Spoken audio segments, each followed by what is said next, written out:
Hare Krishna, everybody. Welcome back to the daily readings of Srila Prabhupada's books, all glorious to His divine grace and His association.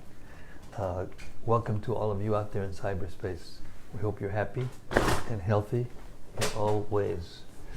Sanatana Goswami wrote this or compiled this very wonderful prayer glorifying the Srimad-Bhagavatam and giving us different angles of vision about how important it is, what it is, to help us to go deeper into the meaning and into the taste. It's called Srimad-Bhagavata Mahima Stotram, and it goes like this: Sarva Shastram Dipiyusha Sarva Vedaika Satpala Sarva Siddhanta Ratnaja Sarva Lokaika Drikprada. O nectar from the ocean of all scriptures, singular fruit of all the Vedas, rich vine of the precious gems of all conclusive truths, you are the only giver of sight to all the worlds. Sarva Bhagavata Prana Srimad Bhagavata Prabhu Kalidvanduditaditya Shri Krishna Parivartita. O life air of all the Supreme Lord's devotees, O Master Srimad Bhagavatam, you are the sun risen in the darkness of Kali. You are the exact image of Sri Krishna. Paramananda Pataya Prema Varshakshadayate Sarvada Sarvasevyaya Shri Krishnaya Namostume. I bow down to you, who are supremely blissful to read. Your every syllable pours down a flood of prema. You can always be served by everyone. You are Sri Krishna Himself. Marikabando Matsangin Madguro Mad Mahadana Mandistadaka Madbhagya Mad Ananda Namostute. My only friend, my constant companion, my spiritual master, my great wealth, my savior, my good fortune, my source of ecstasy, I bow down to you. Sadhu Sadhu Tadayin Atini Chochata Kada Hanamun Shagadachin Mam Premdarit Kantayospura. O bestower of saintliness to the unsaintly, O exalter of the most fallen, please never leave me. Always appear in my heart and my voice with pure love. Om Namo Bhagavate Vasudevaya. Om Namo Bhagavate Vasudevaya. Om Namo Bhagavate Vasudevaya. Om Namo Bhagavate Vasudevaya. Om Namo Bhagavate Vasudevaya. Om Namo Bhagavate Vasudevaya. So the universe is actually organized, in case anyone didn't notice. Farther down they go, the scientists, into the subatomic construction of the universe. They find what? Structure. Structure, exactly. Organization and structure. So there's no reason, there's no actual evidence that this place is going on by chance. So part of what's described in the Bhagavatam is actually how it's managed, what the structure of the management is. In this chapter, in many chapters of the Bhagavatam, but in this chapter it describes particularly the Manus, the Manvana avatars. Krishna appears, these are partial incarnations of Krishna, and some of them are full incarnations, but most of them are partial incarnations, and they actually are responsible, especially empowered, to actually administrate the universe. We're on text 12 of the first chapter of Canto 8, which is entitled "The Manus, Administrators of the Universe." So it's nice to know who's in charge. Okay, translation. Text 12. The Supreme Personality of Godhead has no beginning, no end, and no middle. Nor does He belong to a particular person or nation. He has no inside or outside. The dualities found within this material world, such as beginning and end, mine and theirs, are all absent from the personality of the Supreme Lord. The universe, which emanates from Him, is another feature of the Lord. Therefore, the Supreme Lord is the ultimate truth, and He is complete in greatness. Purport.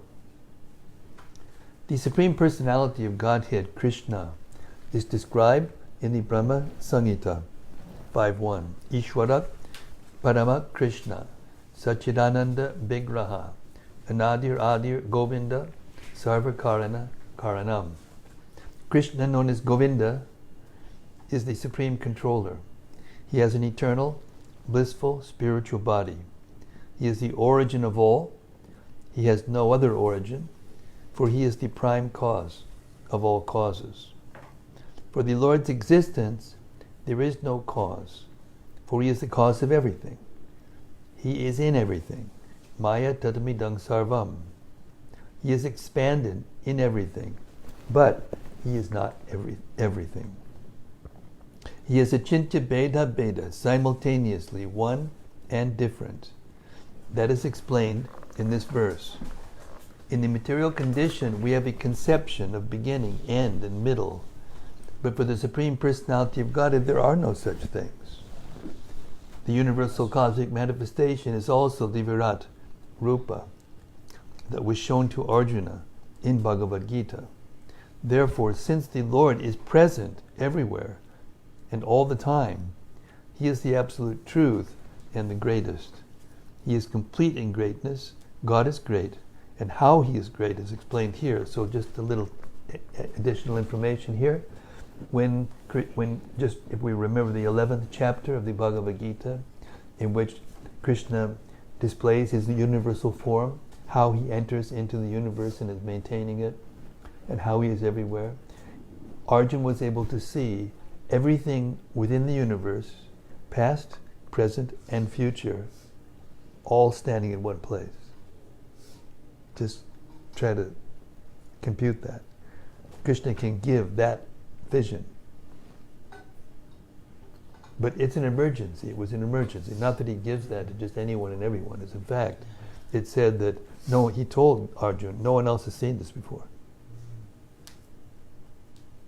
So it's very, very special to get that kind of vision. And it was only because of a specific purpose that Krishna knew in the future people would try to imitate Him and say that I'm God. And so He's given a very good answer. Okay, can you show me your universal form? And there are people in India who say, yes, I can show it to you, but first you have to become qualified. So do this. Yeah, it's called cheating. But Krishna's not a cheater. Arjuna asked Him once, and he immediately said yes, and He showed it to him. So unless you can do that, don't claim to be Krishna. Text 13. The entire cosmic manifestation is the body of the Supreme Personality of Godhead, the Absolute Truth, who has millions of names and unlimited potencies. He is self-effulgent, unborn, and changeless. He is the beginning of everything, but He has no beginning. Because He has created this cosmic manifestation by His external energy, the universe appears to be created, maintained, and annihilated by Him. Nonetheless, He remains materially inactive, situated in His spiritual energy, and untouched by the activities of the material energy. Purport. Sri Chaitanya Mahaprabhu says in his Shikshastaka, Nam Nam Akadi Bahuda Nijasarva Shakti. The Supreme Personality of Godhead has many names, which are all non-different from the Supreme Person. This is spiritual existence. By chanting the Hare Krishna Mahamantra, consisting of names of the Supreme Lord, we find that the name has all the potencies of the person. The Lord's activities are many, and according to His activities, He has many names. He appeared as the son of Mother Yashoda, and also as the son of Mother Devaki, and therefore He is named Devaki Nandana and Yashoda Nandana. the darling of Devaki and the darling of Mother Yashoda. Parasya Shaktir Bibidaiva Shruyate. The Lord has a multitude of energies, and therefore He acts in multifarious ways. Yet He has a particular name. The Shastras recommend which names we should chant, such as Hare Krishna, Krishna Krishna, Hare Hare. It is not, we can finish it. I mean, there's nothing wrong with that. Hare Rama, Rama Rama, Hare Hare, Hare Krishna. Editing, shouldn't add or subtract anything. But it is not that we have to search for some name or manufacture one. Rather, we must follow the saintly persons and the Shastras in chanting His holy name. Although the material and spiritual energies both belong to the Lord, He is impossible to understand as long as we are in the material energy. And when we come to the spiritual energy, He is very easy to know. As stated in Srimad-Bhagavatam 1.7.23, Mayam Vyudasya Chitchaktya Kaivalye Stita Atmani. Although the external energy belongs to the Lord, when one is in the external energy, Mama Maya Duratyaya, he is very difficult to understand. However, when one comes to the spiritual energy, one can understand him. Therefore, in Bhagavad Gita 18.55, it is said, Bhaktya Mam Abhijanati Yavanyas Chasmi Tatpataha. One who wants to understand the Supreme Personality of Godhead in reality must take to the platform of bhakti or Krishna consciousness. This bhakti consists of various activities: Shravanam, Kirtanam, Vishnu, Smaranam, Padasevanam, Archanam, Bandham, Dasyam, Sakyam, Atmanivedanam. And to understand the Lord, one must take to this path of devotional service. Even though the people of the world have forgotten God and may say that God is dead, this is not a fact. One can understand God when one takes to the Krishna consciousness movement, and thus one can be happy. Text 14. Therefore, to enable people to reach the stage of activities that are not tinged by fruitive results, great saints first engage people in fruitive activities. For unless one begins by performing activities as recommended in the Shastras, one cannot reach the stage of liberation or activities that produce no reactions. Purport. In Bhagavad Gita 3.9, the Lord advises, Yagyartat kamanonyatra lokoyam karmabandhanaha. Work done as a sacrifice for Vishnu has to be performed. Otherwise, work binds one to this material world. Generally, everyone is attracted to hard labor for becoming happy in this material world. But although various activities are going on all over the world simply for the sake of happiness, unfortunately, only problems are being created from such fruitive activities. Therefore, it is advised that active persons engaged in activities of Krishna consciousness, which are called yajna, because then they will gradually come to the platform of devotional service. Yajna means Lord Vishnu, the Yajna Purusha, the enjoyer of all sacrifices, Bhoktadam, Yajnatapasam, Sarvaloka Maheshwaram. The Supreme Personality of Godhead is actually the enjoyer. And therefore, if we begin our activities for His satisfaction, we will gradually lose our taste for material activities. Sutta Goswami declared to the great assembly of sages at Naimisharanya, Atak pumbir dvijashreshta varnashama vibhagashaha svanishtitasya dharmasya sangsitir haritoshanam. O best among the twice born, it is concluded that the highest perfection one can achieve by discharging his prescribed duties, dharma, according to caste divisions and order of life, is to please the Lord Hari. Srimad-Bhagavatam 1:2-13. According to Vedic principles, everyone must act according to his classification as Brahmana, Kshatriya, Vaishya, Shudra, Brahmachari, Grihastha, Vanaprastha, or Sannyasi. Everyone should progress toward perfection by acting in such a way that Krishna will be pleased. Sangsitir, Harito Shanam.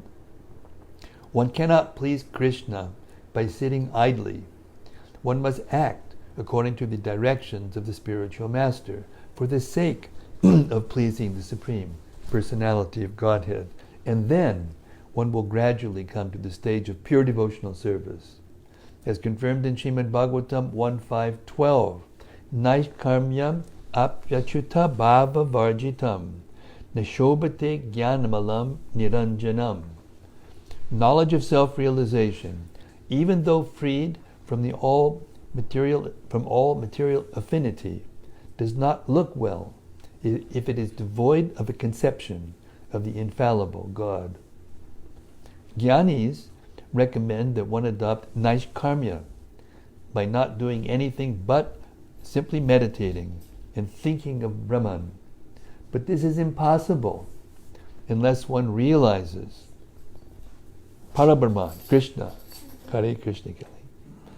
If there is no Krishna consciousness, any kind of activity, be it philanthropic, political, or social, simply causes karma bandhana, bondage to material work. As long as one is entangled in karma bandhana, one must accept different types of bodies that spoil the human form of facility. Therefore, in Bhagavad Gita 6.3, karma yoga is recommended. Arurukshur muner yogam karma karanam uchyate yogarudasya tasyaiva shamak karanam uchyate. For one who is a neophyte in the yoga system, work is said to be the means. And for one who has already attained to yoga, cessation of all material activities is said to be the means. Nonetheless, karmendriyani samyamya. This is the next verse. Karmendriyani samyamya ya aste manasas smaran indriyartan vimudatma mityachara sa ujite. Sorry, not the next verse, but it's a little bit further. One who restrains the senses and organs of action, but whose mind dwells on sense objects, certainly deludes himself and is called a pretender. Bhagavad Gita 3.6. One should act for Krishna very seriously in order to become fully Krishna conscious, and should not sit down to imitate such great personalities as Haridas Thakur. Srila Bhakti-Siddhanta Saraswati Thakur condemned such imitation. He said, Dushtamana tumi kisara Vaishnava pratishtaratari nirjanera tava harinama kevala kaitaba. My dear mind, what kind of devotee are you? Simply for cheap adoration, you sit in a solitary place and pretend to chant the Hare Krishna Mahamantra. But this is all cheating. Recently at Mayapur, an African devotee wanted to imitate Haridas Thakur, but after 15 days he became restless and went away. Do not suddenly try to imitate Haridas Thakur. Engage yourself in Krishna conscious activities, and gradually you will come to the stage of liberation. Muktir hit vanyata rupam surupena vyabhastitihi. Text 15. The Supreme Personality of Godhead is full in opulence by his own gain. Yet he acts as the creator, maintainer, and annihilator of this material world. In spite of acting in that way, he is never entangled. Hence, devotees who follow in his footsteps are also never entangled. Purport. As stated in Bhagavad Gita 3.9, yagyartat kamanonyatra lokoyam karmabandhanaha. Work done as a sacrifice for Vishnu has to be performed. Otherwise, work binds one to this material world. If we do not act in Krishna consciousness, we shall be entangled like silkworms in cocoons. The Supreme Personality of Godhead, Krishna, appears in order to teach us how to work so that we will not be entangled in this material world. Our real problem is that we are entangled in materialistic activities, and because we are conditioned, our struggle continues through punishment in material existence, in one body after another, in different forms of life. As the Lord says in Bhagavad Gita 15:7, Mamai Bhangsho Jivaloke Jivabhutak Sanatanaha Manak Shastran Indriyani Prakriti Stani Karshati. The living entities in this conditioned world are my eternal fragmental parts. Due to conditioned life, they are struggling very hard with the 6 senses, which include the mind. The living entities are actually minute forms who are part and parcel of the Supreme Lord. This is very good. This is confirming my point that I usually make about how this soul actually has form. It's just been made very tiny. The living entities are actually minute forms who are part and parcel of the Supreme Lord. The Supreme Lord is full in everything, and the small particles of the Lord are also originally qualified like Him. But because of their minute existence, they are infected by material attraction and thus entangled. We must therefore follow the instructions of the Supreme Personality of Godhead, and then, like Krishna, who was never entangled by his material activities of creation, maintenance, and annihilation, we will have nothing for which to lament. Navasi dantite nutam.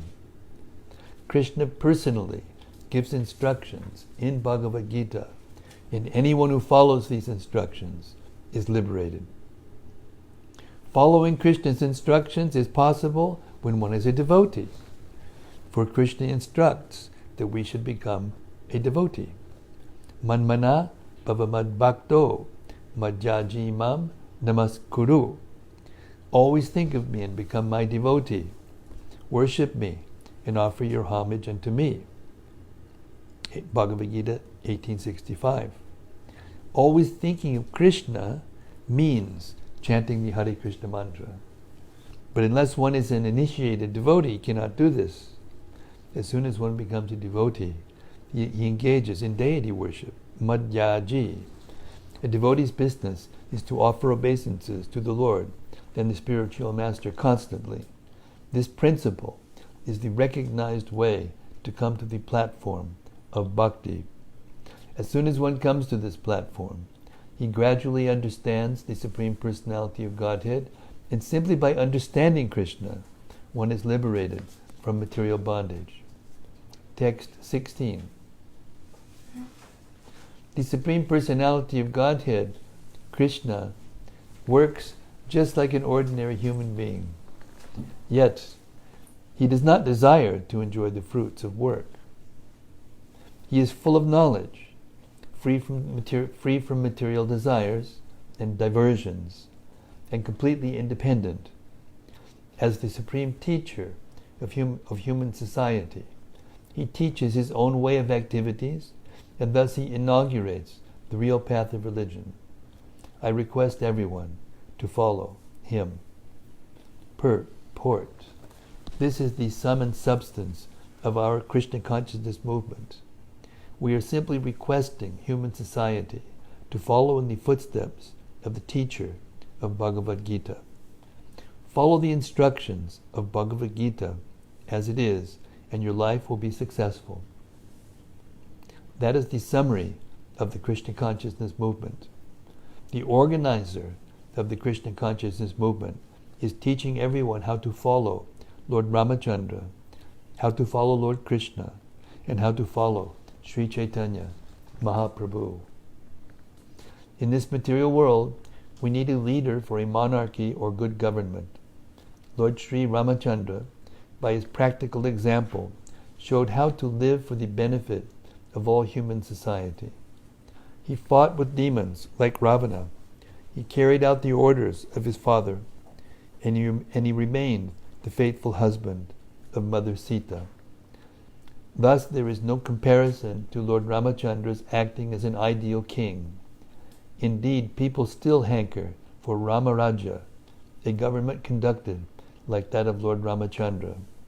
Similarly, although Lord Krishna is the Supreme Personality of Godhead, he taught his disciple he taught his disciple and devotee Arjuna how to lead a life ending in going back home, back to Godhead. Tyaktva deham punarjanma naitimam iti sorjuna.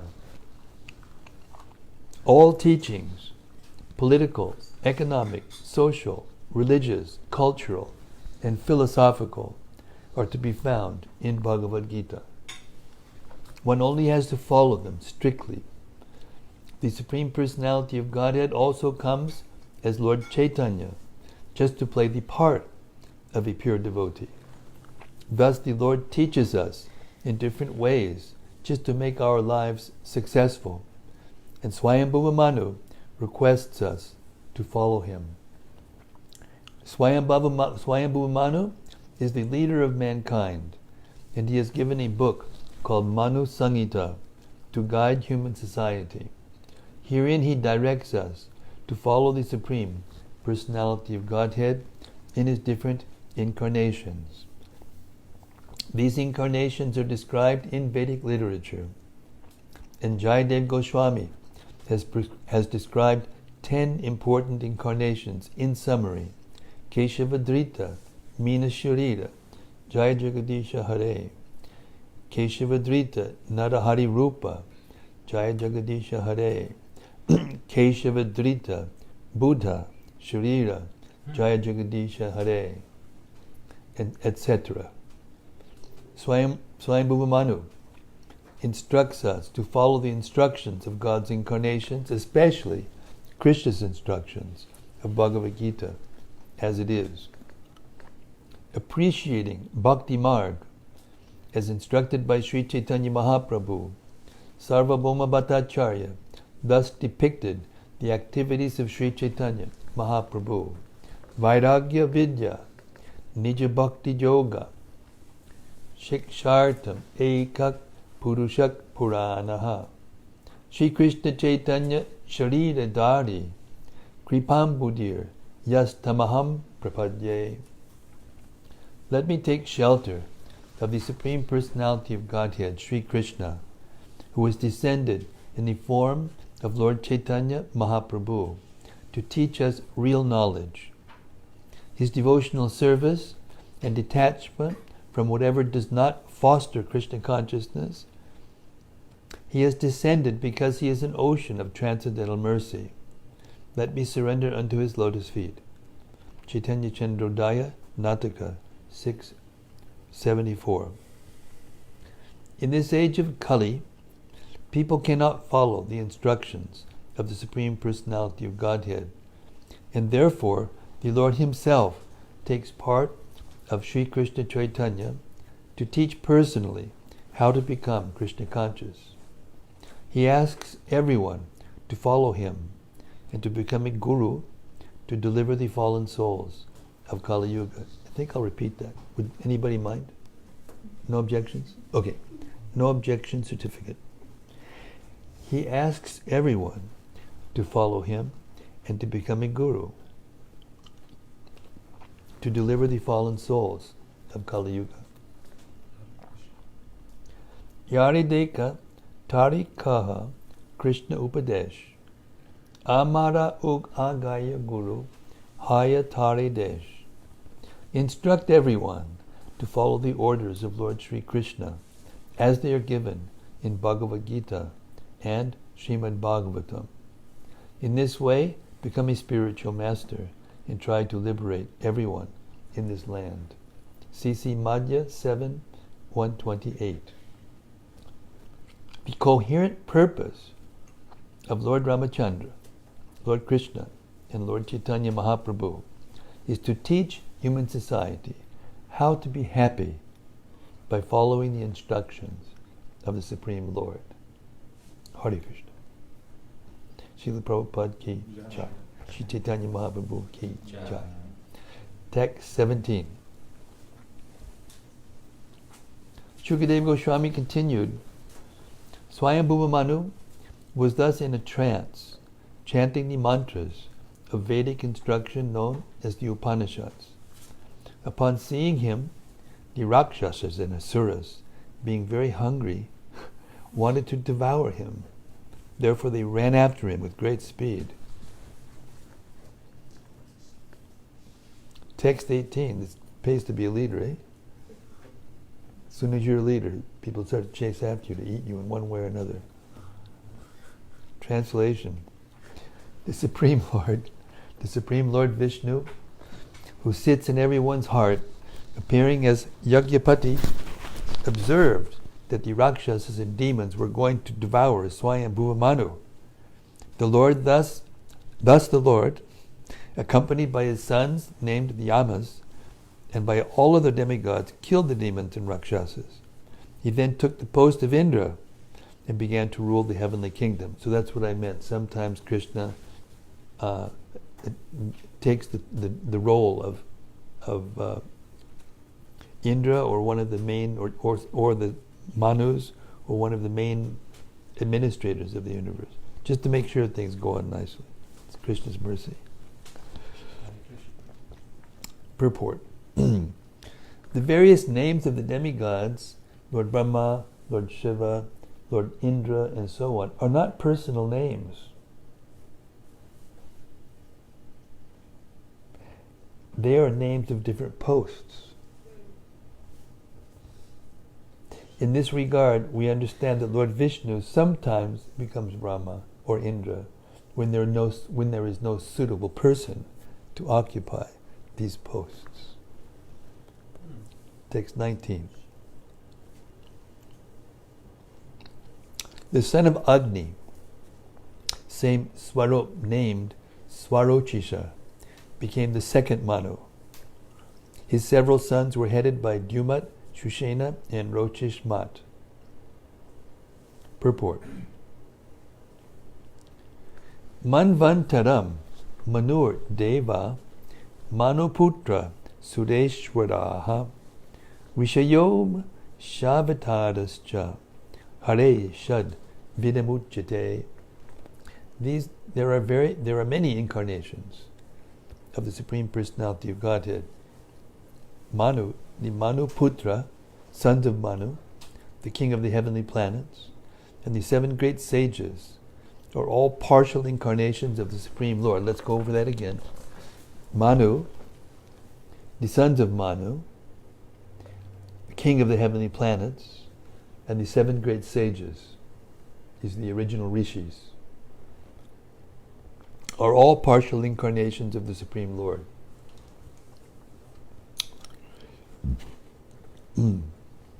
Manu himself, his sons Priyavrata and Uttanapad, the demigods created by Daksha, and the rishis like Marichi, were all partial incarnations of the Lord during the reign of Swayambhuva Manu. During that time, the incarnation of the Lord as Yagya took charge of ruling the heavenly planets. The next Manu was Swarochisha. The Manus and the sages and demigods are further described in the following 11 verses. Text 20. During the reign of Swarochisha, the post of Indra was assumed by Rochana, the son of Yagya. Tushita and others became the principal demigods, and Urja, Stamba, and others became the 7 saints. All of them were faithful devotees of the Lord. 21. Vedashira was a very celebrated rishi. From the womb of his wife, whose name was Tushita, came the avatar named Vibhu. 22. Vibhu remained a brahmachari and never married throughout his life. From him, 80,000 other saintly persons took lessons on self-control, austerity, and similar behavior.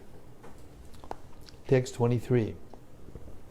O king, the third Manu, Uttama, was the lord of King Priyavrata. Was the son of King Priyavrata. Among the sons of this Manu were Pavana, Srijaya, and Yagyahotra.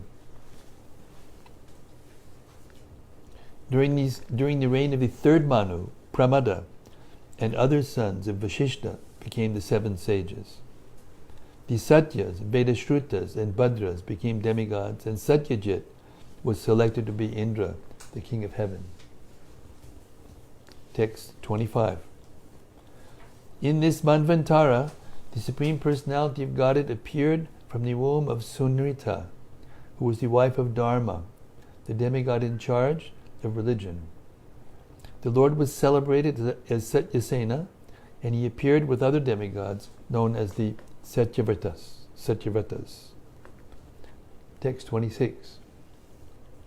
Satyasena, along with his friend Satyajit, who was the king of heaven, Indra, killed all the untruthful, impious, and misbehaved yakshas, rakshasas, and ghostly living entities who gave pains to other living entities. Text 27. The brother of the third Manu, Uttama, was celebrated by the name Tamasa, and he became the fourth Manu. Tamasa had 10 sons, headed by Prithu, Kyati, Nara, and Ketu. Text 28. During the reign of Tamasa Manu, among the demigods were the Satyakas, Haris, and Viras. The heavenly king Indra was Trishika. The sages in Saptarishi Dham were headed by Jyotirdama. Text 29. O king, in the Tamasa Manvantara, the lords of Vidriti, who were known as the Vaidritis, also became demigods. Since in course of time the Vedic authority was lost, here we go again, even in the beginning of the universe, sometimes the Vedic knowledge authority is lost, and it has to be reinvigorated, revealed. These demigods, by their own powers, protected the Vedic authority. Purport. In the Tamasa Manvantara, there were 2 kinds of demigods, and one of them was known as the Vaidritis. The duty of the demigods is to protect the authority of the Vedas. The word Devata refers to one who carries the authority of the Vedas, whereas Rakshasas are those who defy the Vedic authority. If the authority of the Vedas is lost, the entire universe becomes chaotic. Therefore, it is the duty of the demigods, as well as kings and aides of governments, to give full protection to the Vedic authority. Otherwise, human society will be in a chaotic condition in which there cannot be peace or prosperity.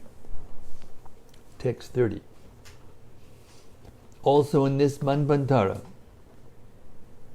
the Supreme Lord, Vishnu, took birth from the womb of Harini, the wife of Harimeda, and he was known as Hari. Hari served his devotee Gajendra, the king of the elephants, from the mouth of a crocodile. Text 31. King Parikshit said, "My lord, Badarayani, we wish to hear from you in detail how the king of the elephants, when attacked by a crocodile, was delivered by Hari." 32.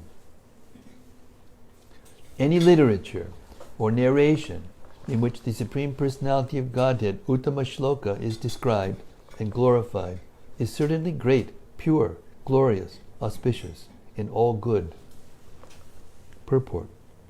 The Krishna consciousness movement is spreading all over the world simply by describing Krishna. We have published many books, including Sri Chaitanya Charitamrita in 17 volumes, 400 pages each, and as well as Bhagavad Gita and the Nectar of Devotion. We are also publishing Srimad-Bhagavatam in 60 volumes. Turned out to be 18 when they squished it down. Wherever a speaker holds discourses from these books and the audience hears him, this will create a good and auspicious situation.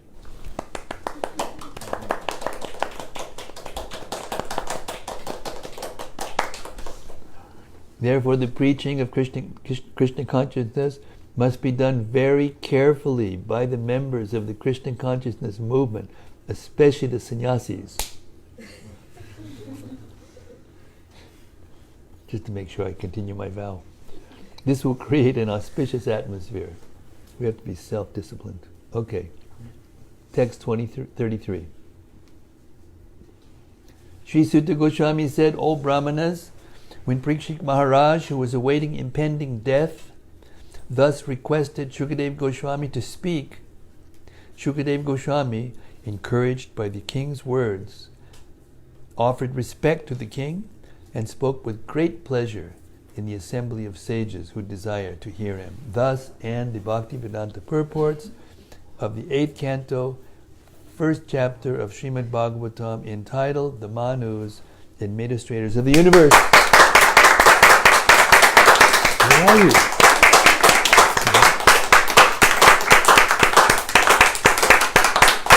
I don't have Kamal Baba to compete with. Anyway, life will go on somehow or other. Okay, we still have some minutes left. Chapter 2, the Elephant Gajendra's Crisis. Has anyone been to a temple in South India? No? There are elephants in South India who actually serve the deities their whole life. Wow, that's awesome. And they go in front of the deities and they offer things. Wow. Some of them even spontaneously, without being goaded by their masters. Sri Lankan temple morning, the water from Kaveri is brought by an elephant. Yeah. Whoa, that's And there have been many instances of elephants, just before they were to die, they would come in front of the deities and bow down before they died.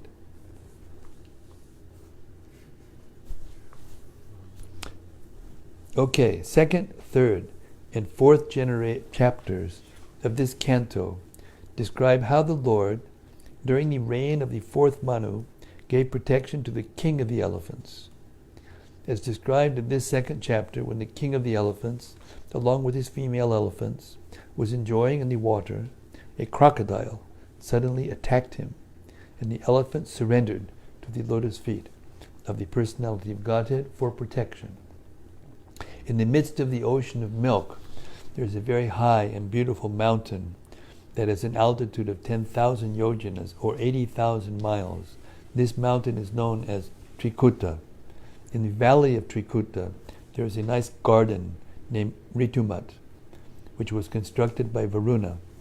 And in that area, there's a very nice lake.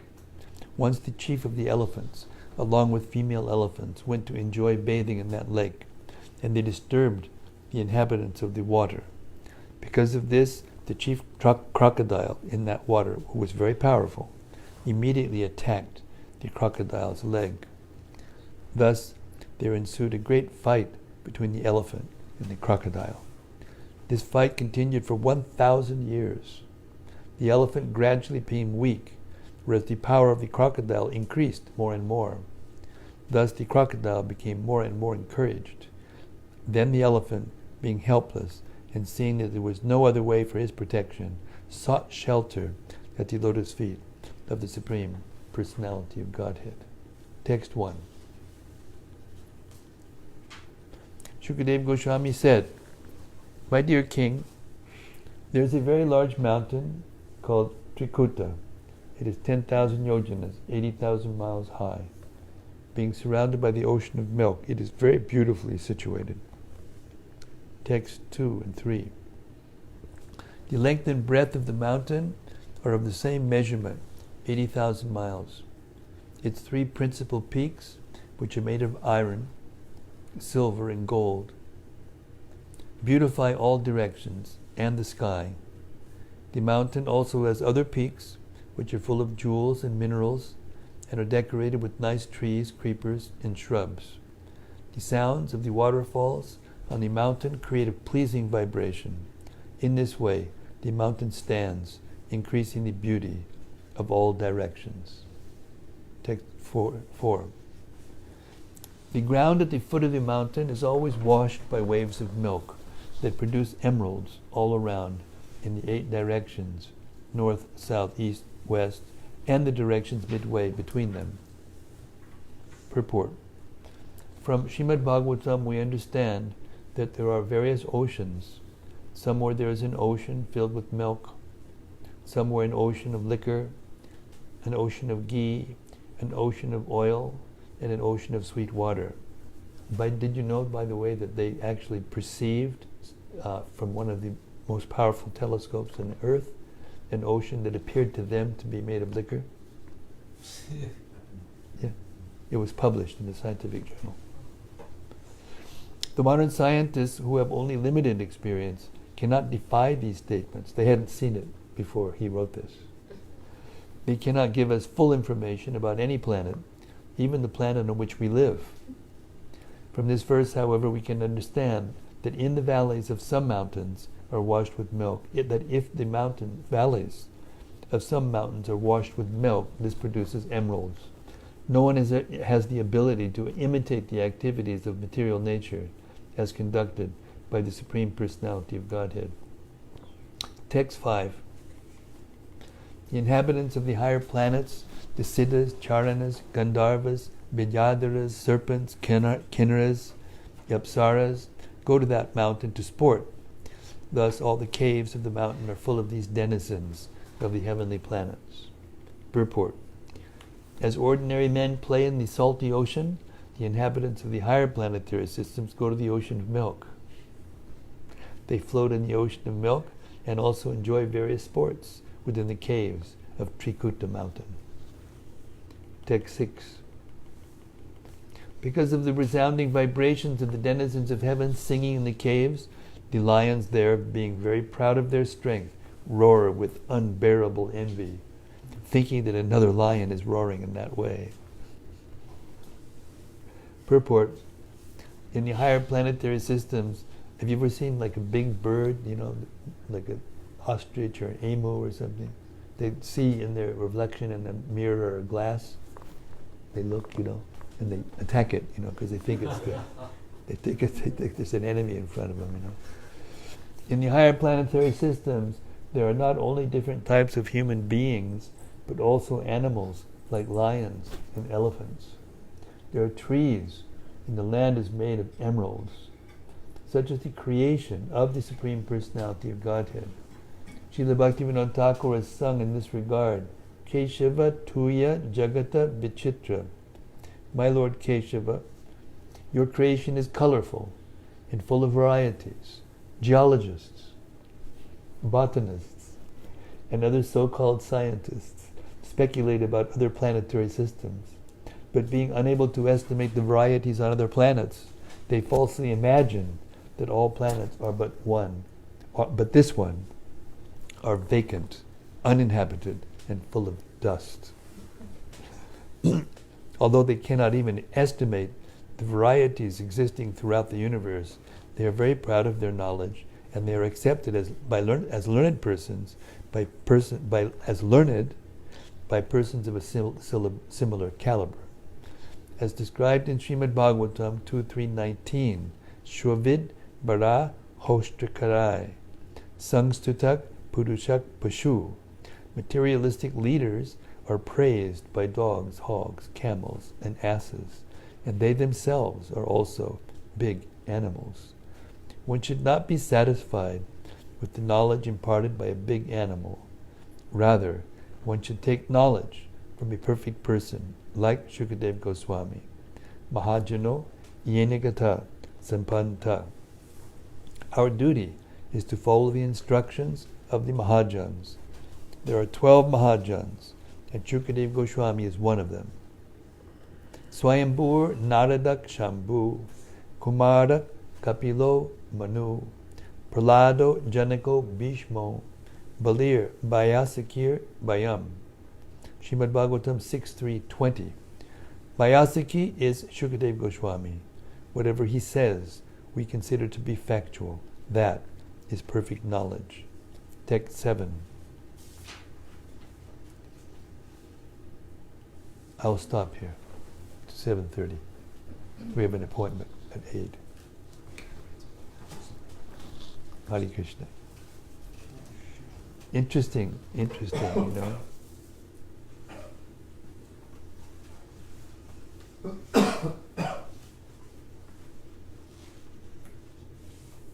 Because the authorities, especially university professors and people, are high authorities on this earth right now. They've kind of taken on the kind of authority that gurus used to have and sages used to have in human society in general. But their moral life is not considered before they get that degree. They don't question whether or not their moral life is, is pure. Therefore they have a lot of information, some of them a lot. But because their life is not pure, what the people get is not pure, and therefore it's not uplifting. Okay, I'm sorry. 7:32, time for our open mic festival. Hare Krishna. Anything that's stuck in your mind or interested you that you want to reflect on or repeat for our pleasure, or have further discussion on, or inquire about, please feel free. And I have a hand coming up from Pranahari, our senior brahmachari. There's one of the earlier verses, Maharaj. It's a question. What does it mean that Krishna is changeless? It means that he doesn't change his body. Mm. Over time, he doesn't change. We forget because our bodies are changing, not just at the time of death, but all the time. Our bodies are always changing. Cells are dying and new ones are coming into existence all the time. We don't have our local saint child to point to as an example. But we all know, all of us know, our bodies are completely different. And during the change, when we were kids, certain things would interest us. We weren't interested in certain things, but we were interested in other things, playing army or dolls or whatever, sports and all these things. And then as our bodies got a little older, we kind of lost interest in those things, and we started looking at boys and girls and this and that and the other thing, and and then we got educated, and then we thought, oh man, I can control, and anyway. So our body's always changing. So therefore Arjuna couldn't remember the things that Krishna was saying. I imparted this knowledge unto the sun god. Hey, that's, there are certain demigods that pretty much stay. They don't get, changed so much. Sun god's one of them. Therefore he's called Surya Narayan. He's considered to be an powered incarnation of Krishna. But Arjuna and all other, even Arjuna was an eternally liberated soul. Still, when he follows Krishna from one universe to the other to perform his pastimes, he changes his body. Therefore, he can't remember. He couldn't remember that that Krishna spoke. But then when he asked, and Krishna said, "Well, you were there too. Don't you remember?" Kind of like a university professor. Why don't you remember? I told you that three classes ago. Why don't you remember? Something like that. And the Guru's duty also is to do that. something you should remember. We should try to remember at least. Anyway, we can't. That's why we have these books and these gadgets and gizmos that help us remember. Our memories are not strong in the Kali Yuga. But Arjuna, he was powerful. Still he couldn't remember. So then Krishna said, I can remember, but you can't. Why? Ajopi sanavyayatma bhutanamishwaropi san prakatim sambhyabam atmamayaya. Because I never changed my body. I come into this material world in the same body. Never changes. Therefore you can remember everything. So it pays to, first of all, to get on his good side. You do that by being made a devotee. And also it pays to take his word for things. Sometimes we hear things here that are very difficult for us to understand from our limited perspective. Yeah. Huh? To even fathom. Yes. Unfathomable. Got a couple. At the beginning it was, can you... This is Bhakti Patrick Yes. speaking his Could you explain a little bit? questions. It says Krishna has no internal or inside or outside, and then it goes on to talk about his external energy, the material energy. So He could you has no explain? inside or outside, meaning he's not an embodied soul. Yeah. Okay. So he's complete all the way through. So. No soul inside. His whole body is the supreme soul. If you get a body in the spiritual world, or if you can remember who you are in the spiritual world, you get a body like his, except yours isn't unlimited. But it is the same. You don't have you're not an embodied soul anymore.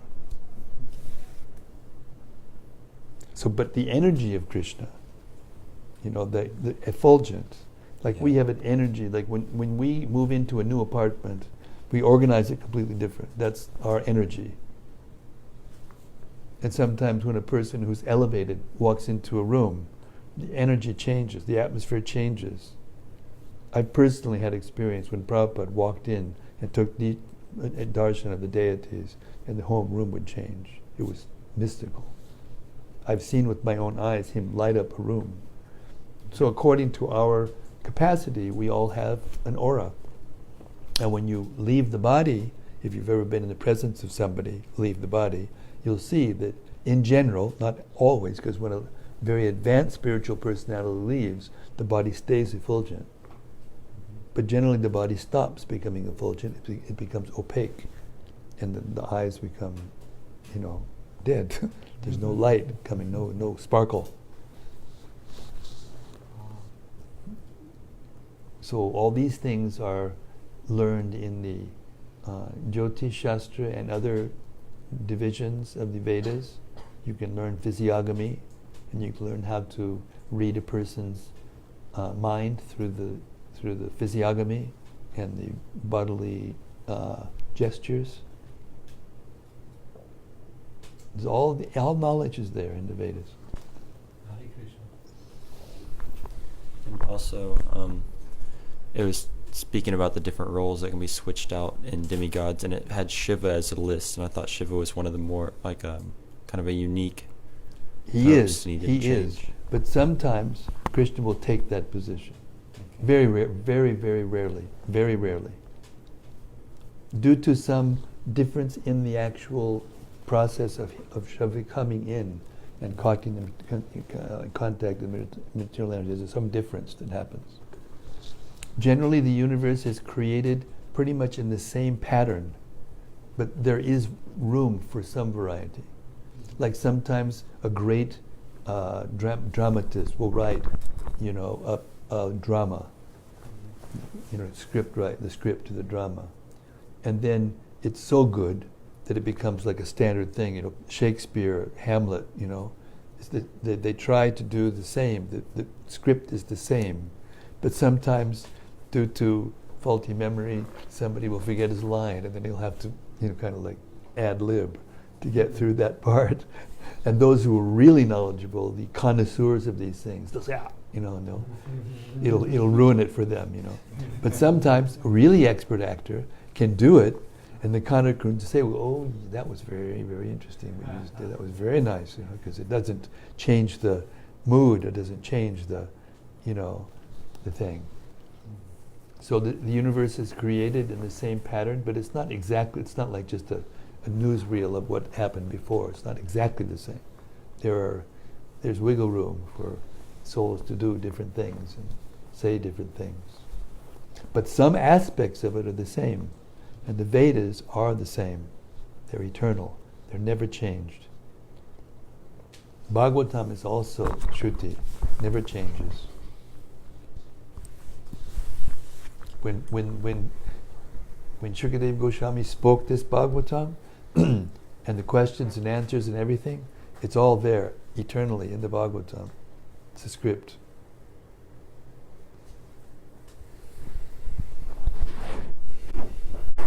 I can piece it together. Please.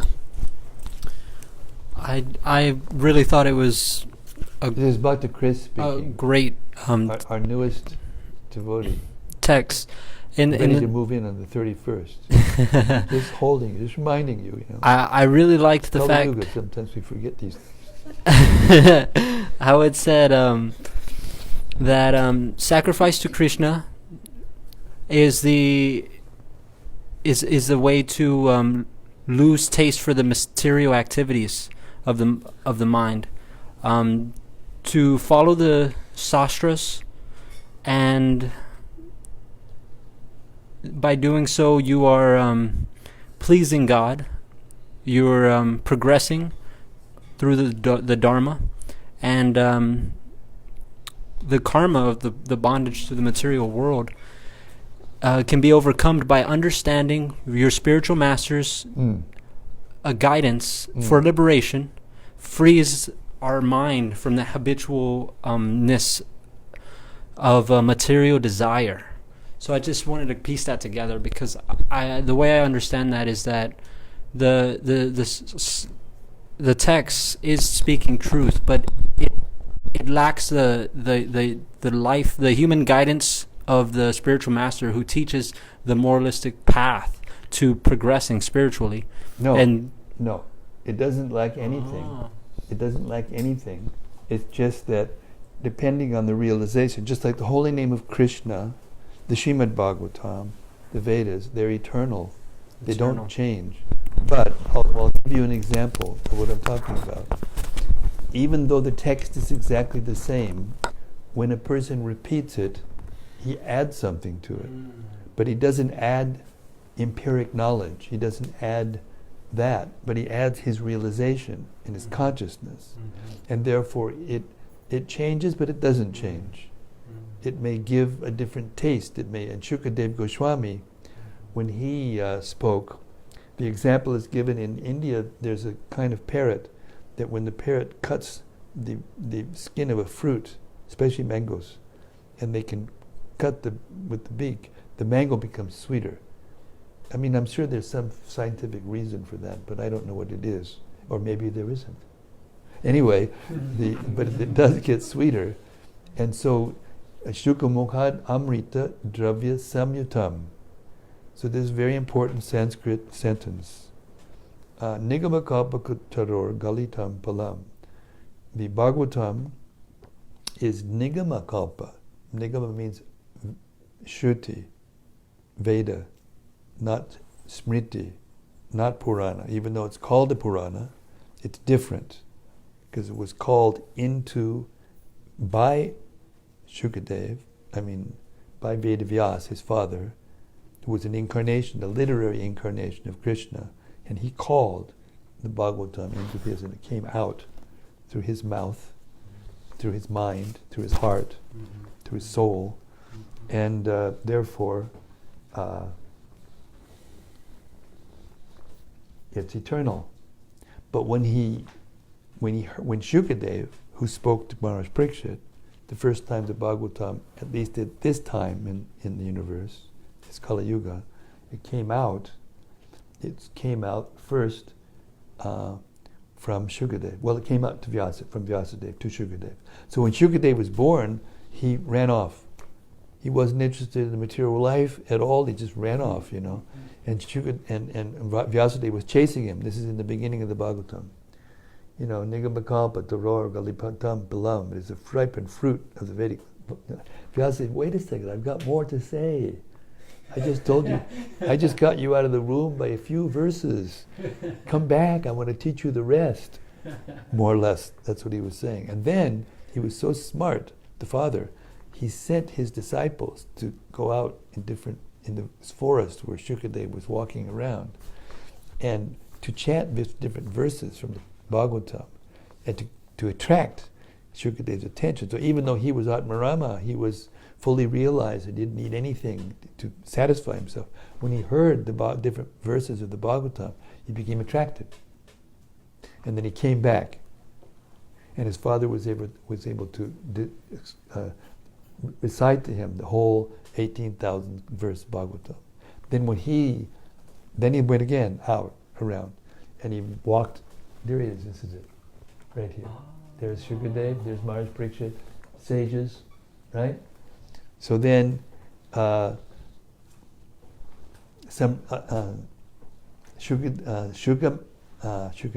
Amrita Davya Shamyutam.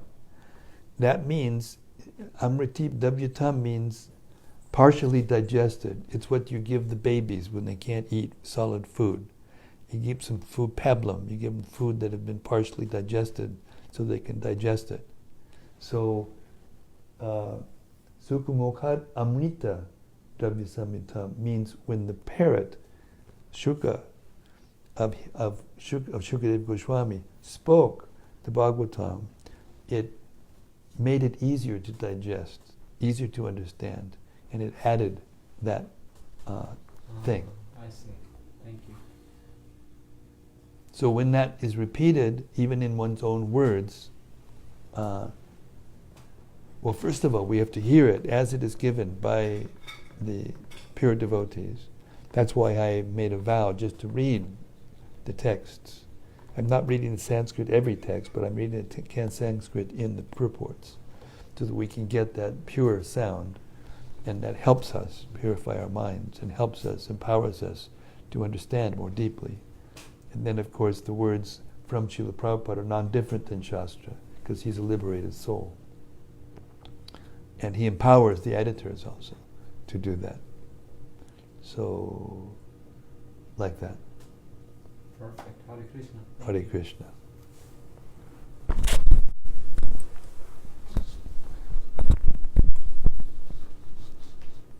We've got two online. Two online. Rasa Rasika first. Rasa Risika.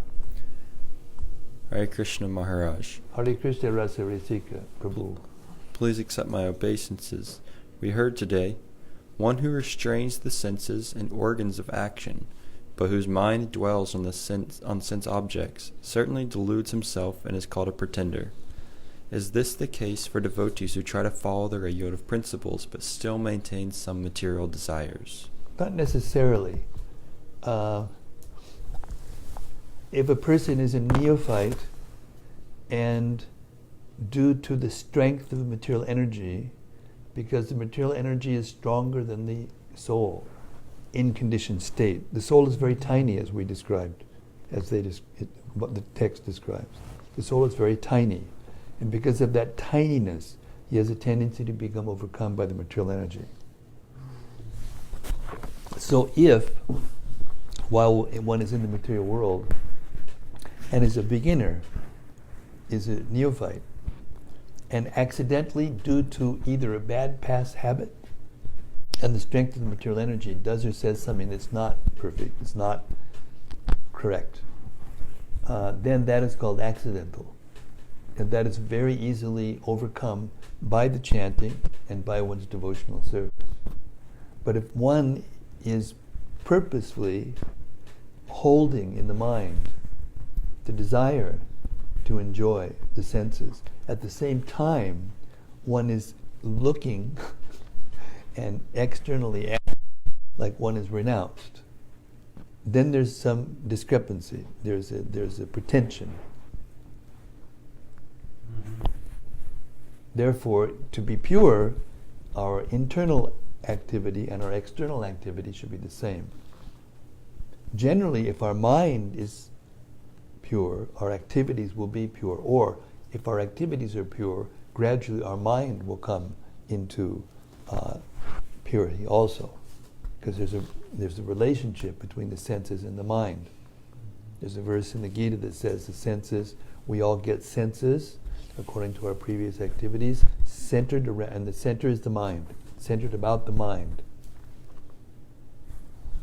So the mind, if one is actually saying one thing, and in the mind, or saying or doing one thing, and in the mind thinking something else, that's duplicity. And there's a difference between duplicity and diplomacy. Sometimes you'll say some diplomatic thing to get the right thing done, and that's not the same thing as duplicity. But if one is a cheater, or if one is actually duplicitous or deceitful, and he's doing something and saying something in order to actually promote himself or get something for himself, then that's called karmendriyani samyamya yahaste manasasmanan. Externally acting one way, saying one way, but internally he's doing something else. And that person is looking for opportunities to take advantage of other people and get something for himself. That's the pretender. And that should be avoided. That's called ulterior motive. You have another motive than what you act like. You look like you have one motive, but you actually have another motive inside. Is that clear? Hannah Gill says, Hannah Gill. Sounds familiar. Hare Krishna Gurudev.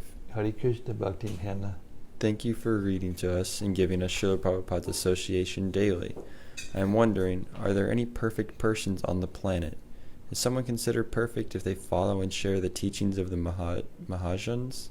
Someone argued the other day that even gurus are still humans, but I've seen and heard Srila Prabhupada not act ordinary. You and Guru Raj Swami also not act ordinary. So, what's the difference between a perfect person in the Western conception like Christ and gurus alive today? Well, anyone in the material world can make a mistake. And if you think that somebody's perfect because they never make a mistake, then you're in danger of misunderstanding the Guru. The Guru is not Krishna. The Guru is a jiva in general. And the jiva is tiny, and therefore the jiva can make a mistake. But if one is actually pure, then what he instructs is not different than what Krishna instructs. Just like if you have a father who knows what this is, it's a cup. And if you're a little kid and you, Daddy, what's this? And your daddy says, this is a cup. Oh. And then his little friend comes along and says, what's that? And then he says, this is a cup. He may not be perfect, but because he's repeating what it actually is from a person who knows what it is, then that instruction is perfect. So there, of course, in the material world, therefore there are many injunctions in the Shastras not to see the Guru as an ordinary person. If you see a fault and to consider, oh, he's an ordinary person, I'm not going to listen to him and I'm not going to follow to him, oh, I'm going to, then you won't be able to get Krishna consciousness. The Guru is not Krishna. The Guru is given the same respect as we give Krishna, because he's representing Krishna and he's dear to Krishna. Because the Guru is one who has actually dedicated his life to spreading Krishna consciousness. But just like that empowerment can be given, it can be also taken away. But even if it is, one should still offer respect to that person.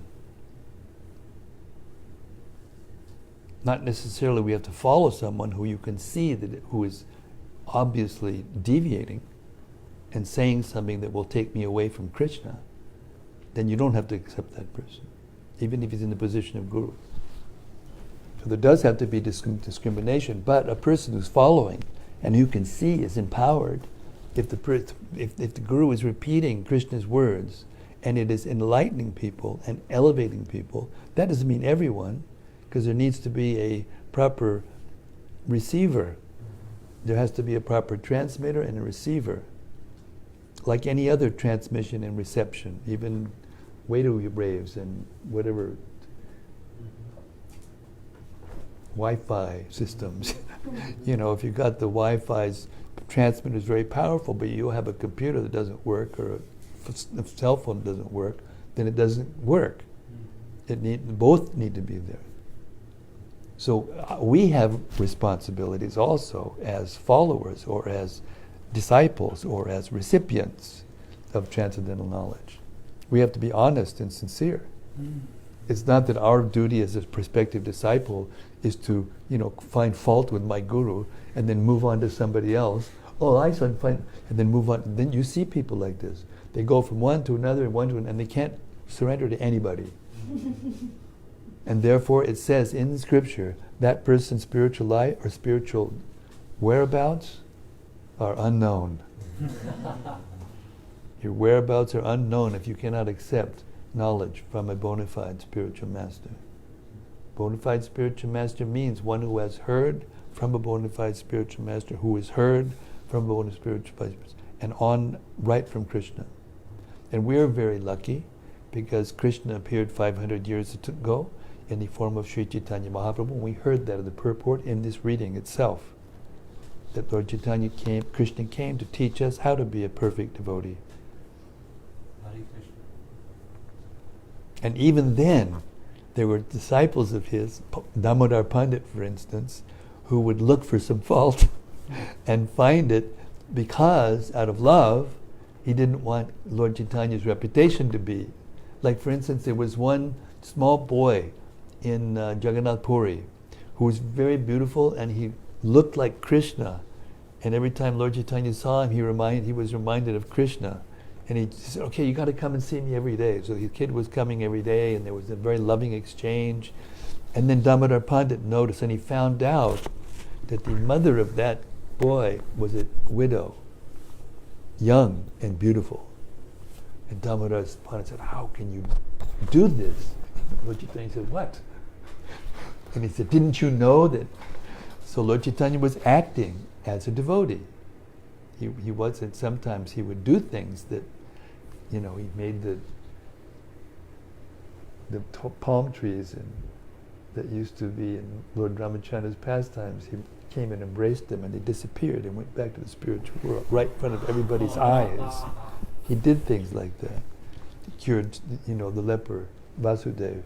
By touching him, he became completely cured, almost like a spiritual body.